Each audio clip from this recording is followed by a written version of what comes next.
Well, you talk about small but mighty. This woman looks ready to attack these stones.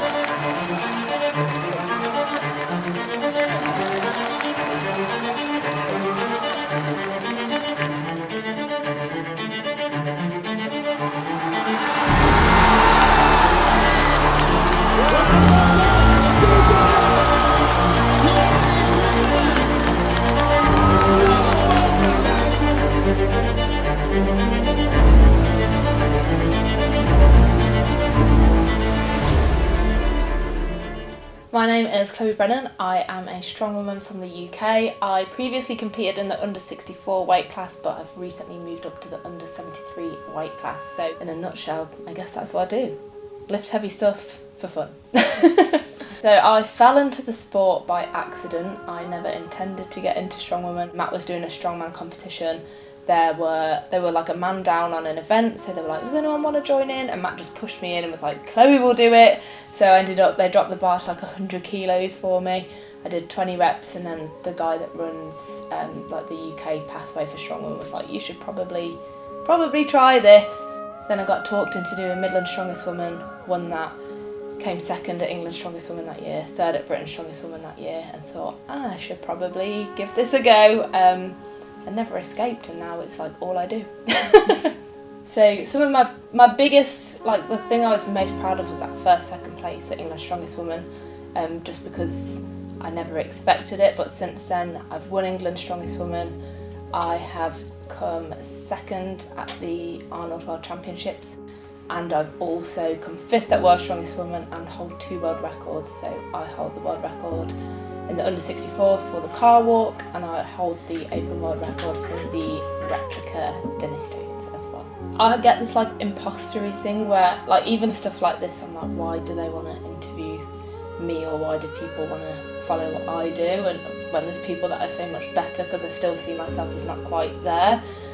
So anytime I achieve anything, I'm like, this is really cool. So first up I have the gathering in Potarch, which is like just under a week away. So that's on the 7th of August, where I'm going to attempt to lift the Dinnie Stones. I say attempt because obviously I'm planning on doing it, I want to do it, but it is a massive feat of strength. And I was having a chat yesterday about how actually there is a possibility that I can fail it. And then I've got the UK Strongest Woman in September, which I'm really excited for, and the big one, which is World Strongest Woman in November, where I will be making my international debut as an under 73, which is really exciting. Like in terms of the sport, obviously it's getting more and more competitive every year, and no one wants to like fall down the tree, so you've got to try it. Like for me, I always just look at what's ahead of me and try and get there. I think if you ever become complacent with what you've done and be like, oh well, I hold world records so I'll be fine, like that doesn't cut it. So you've always got to look ahead to what other people are doing. I know they say you shouldn't compare yourself, but it's competition. Like I'm not gonna, if I don't compare myself, I'm not gonna beat anybody. I think you have some people that will say you can't talk negatively, like you can't say that you can't do something, or that means you're not gonna do it. But I think actually it's really important to acknowledge that you might not do something, because it adds that kind of risk element. If you're 100% sure you can do something, then like that's really boring, isn't it? The Dinnie Stones are 2 granite stones with rings on, based in Potarch in Aberdeenshire. So the story behind them is that Donald Dinnie, I think, was working with his dad building a bridge in Potarch, and the Dinnie Stones were used as like counterweights or something like that.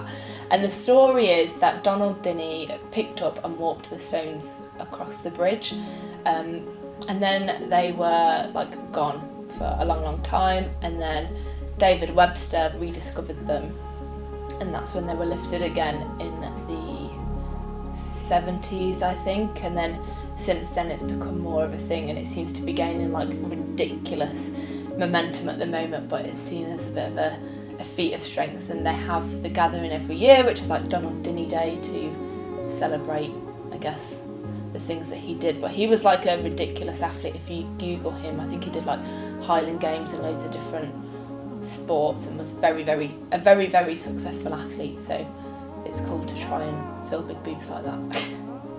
Once you're standing over those stones, grip in and don't think about anything else other than lifting them.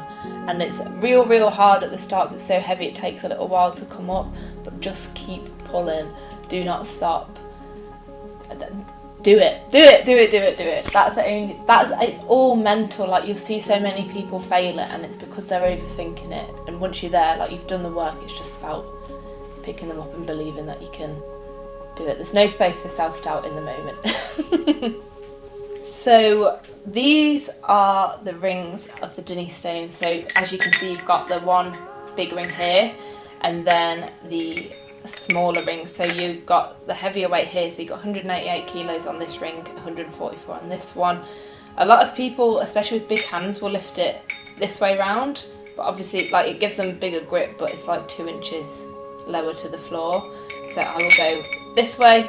And you want to do a hook grip, which is basically where you put your thumb under and then wrap your hands around your thumb, which is really painful. Like, it hurts a lot, but it's like an indestructible grip. Like, nothing is going to break it. I say that, like, your skin might come off a little bit. I get bruises for months afterwards. It's not very glamorous and it does hurt. It feels like something is like cutting your hand open. It's like everyone says about, oh, do you enjoy training Dinnies? I'm like, no. I hate it because it really hurts, and because of the uneven weight as well, like, it really pulls. So I've got like a real bad neck at the moment. I thought it was fine, but I woke up this morning and it's not fine.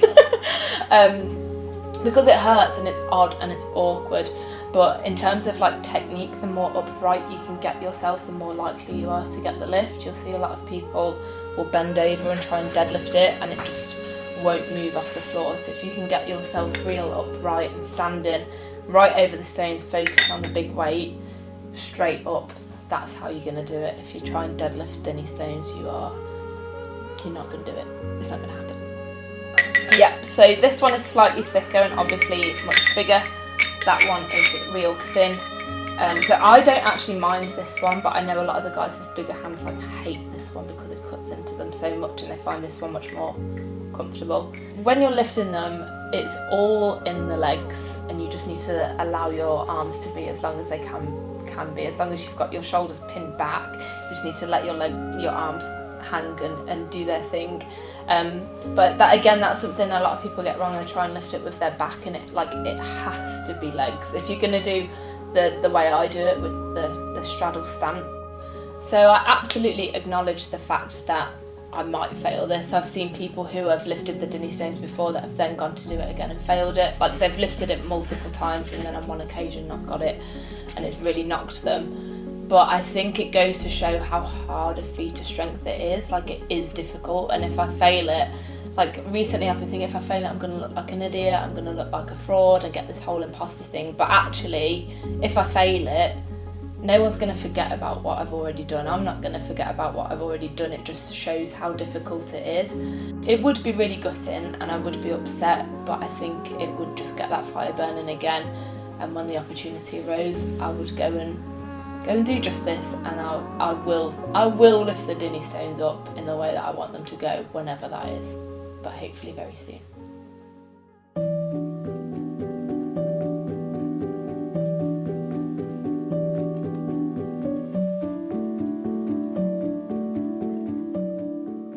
My name's Stevie Shanks. I'm from Belfast in Northern Ireland. I'm the son of Jack Shanks, who was the first man since Donald Dinnie himself to lift and carry the famous Dinnie Stones that Chloe's attempting tomorrow.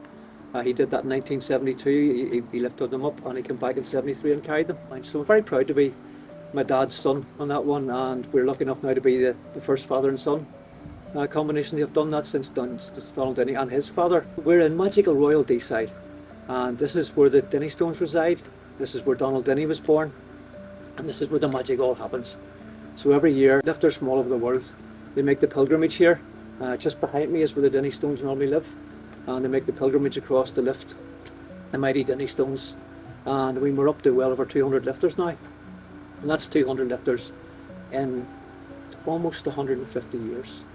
You know, so that's a long time to only have that amount of lifters, which just shows you how difficult a challenge that the Dinnie Stones are. I mean, when I lifted them, I was only number 50, and that was only about 7 or 8 years ago. You know, so it's a big challenge, and it's growing in popularity, and it's great to see Chloe come along to take them on again. To date, the first lady to do it was Jan Todd.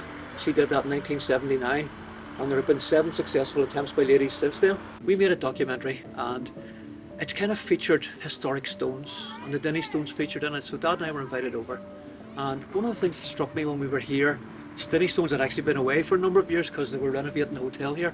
So they'd been away in storage, and they arrived back that day, which was a very magical moment for us all.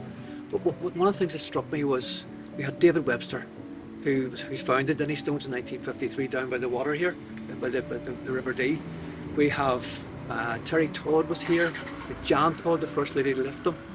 We had Bill Crawford, we had Brett Nickel. My dad was here, I was here. You know, so there was a bunch of us who had lifted the stones before. And we were all chatting to each other. And the lovely thing was, most of us had never met before. You know, I mean, Bill Crawford had never met my dad, we'd never met Jan and Terry Todd. You know, and we were all sort of swapping our stories related to the Dinnie Stones. And I thought at that time, I think there was something like 49 or 50 people had lifted them. Wouldn't it be lovely if we were all here, all 50? So I just made it my mission to contact them all, you know, and I must have been a good 6 months, you know, just phoning around, and Brett helped me and Jim Splain, and we decided that we would have an event here just to celebrate the Dinnie Stones and the guys who'd lifted them. And we just called it the Dinnie Stone Gathering, you know, but David Webster had always wanted to do a celebration day for Donald Dinnie, because he was a big fan and he'd written many books about Donald Dinnie's life. So I said to David, look, why don't we do this again? You know, it was such a successful play, but let's call it what you wanted to call it. You know, David Webster's 92 now, I think, you know, and he's been involved in strength all over the world. I mean, there was him and Dougie Edmonds formed the world's strongest man that we all know about. So they were the founding fathers of that. You know, so as I said to David about that, and he said, that's a great idea. So we made him the chieftain. And then we called it the Donald Dinnie Day. The Donald Dinnie Day Gathering, which is kind of called now. So it's called the Gathering, or Donald Dinnie Day Gathering, or Donald Dinnie Day. But it's an amazing spectacle.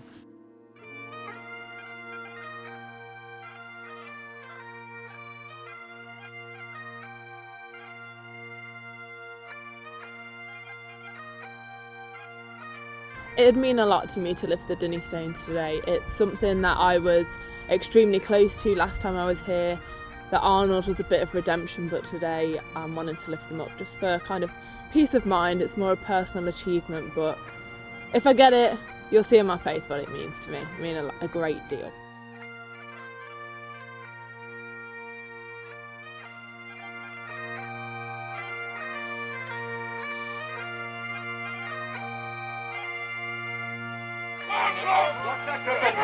That's it, come on. Come on, big one, come on. Go on then. Come on, Corey, come on. Get the header. Come on, Corey. You can do this. Big drive, come on.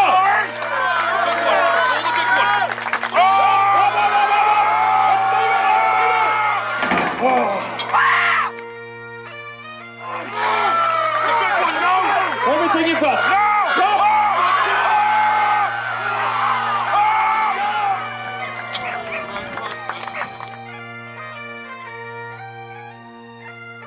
It didn't go quite to plan, but I'm gonna have another crack at it later, so I just need to chill myself out and just get on with it. Like I work well under pressure, but I think I've put too much on myself. So I just need to get it done, get myself together, have a chill, get back. But it's not always sunshine and roses, and it doesn't always go to plan, so I'm very, very lucky that they're giving me another chance.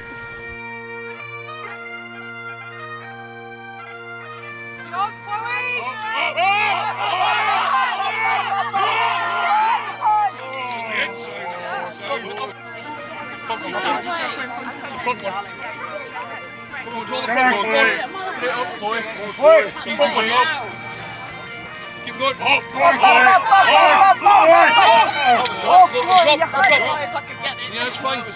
Yeah, it's not the day I wanted, but it just goes to show how hard it is.